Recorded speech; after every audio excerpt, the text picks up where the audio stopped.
ಇವತ್ತೊಂದು ಬೆಳಿಗ್ಗಿನ ತಿಂಡಿ ಮಾಡುವ, ಬೇಗ ಆಗ್ತದೆ, ಖಾಲಿ 10 ನಿಮಿಷದಲ್ಲಿ ಆಗ್ತದೆ. ತೆಂಗಿನ ಹಾಕುವ, ಒಂದು 2 ಚಮಚ ಸಾಕು, ರುಚಿ ಸಾಕು. ಅರ್ಧ ಚಮಚ ಸಾಸಿವೆ, ಸ್ವಲ್ಪ ಕರಿಬೇವಿನ ಸೊಪ್ಪು,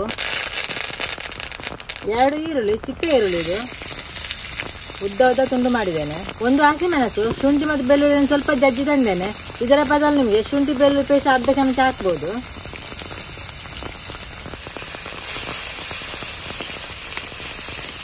ಚಕ್ಕೆ, ಲವಂಗ, ಮುಗ್ಗು ಇದನ್ನು ಕೂಡ ಹಾಕುವ.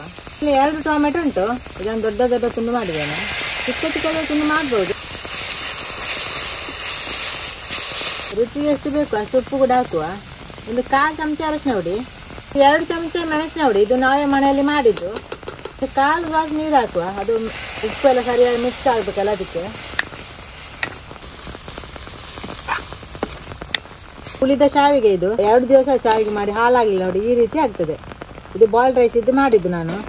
ಇದಕ್ಕೆ ಪದಾರ್ಥ ಅಂತ ಇಲ್ಲ ಇದ್ರೆ ಮತ್ತೆ ಚಟ್ನಿ ಎಲ್ಲ ಇಲ್ಲ ಇದ್ರೆ ನಿಮ್ಗೆ ಈ ರೀತಿ ಮಾಡ್ಬೋದು ನೋಡಿ. ನೋಡಿ ಈ ಮಸಾಲಕ್ಕೆ ಹಾಕುವ. ಇದು ಮಾತ್ರ ಅಲ್ಲ, ನಿಮಗೆ ಇಡ್ಲಿ, ದೋಸೆ, ಚಪಾತಿ ಯಾವುದು ಉಳಿದರೆ ಕೂಡ ಈ ರೀತಿ ಮಾಡ್ಬೋದು.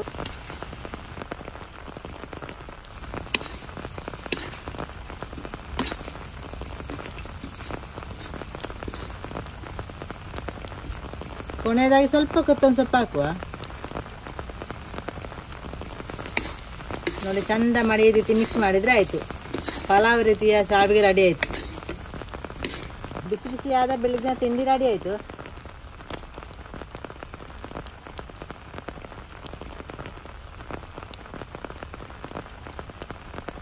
ಇದಕ್ಕೆ ಪಲಾವಿಗೆ ಆಗುವ ತರಕಾರಿ ಕೂಡ ಬೇರೆ ಬೇರೆ ಬರ್ತಾ ಇಲ್ಲ, ಅದನ್ನು ಕೂಡ ಹಾಕ್ಬೋದು. ಉಳಿದ ಅನ್ನದಲ್ಲಿ ಕೂಡ ಈ ರೀತಿ ಮಾಡ್ಲಿಕ್ಕೆ ಆಗ್ತದೆ ನಿಮಗೆ. ಇದೇ ರೀತಿ ಮಾಡಿ ಒಮ್ಮೆ ನೋಡಿ ನೀವು ಕೂಡ.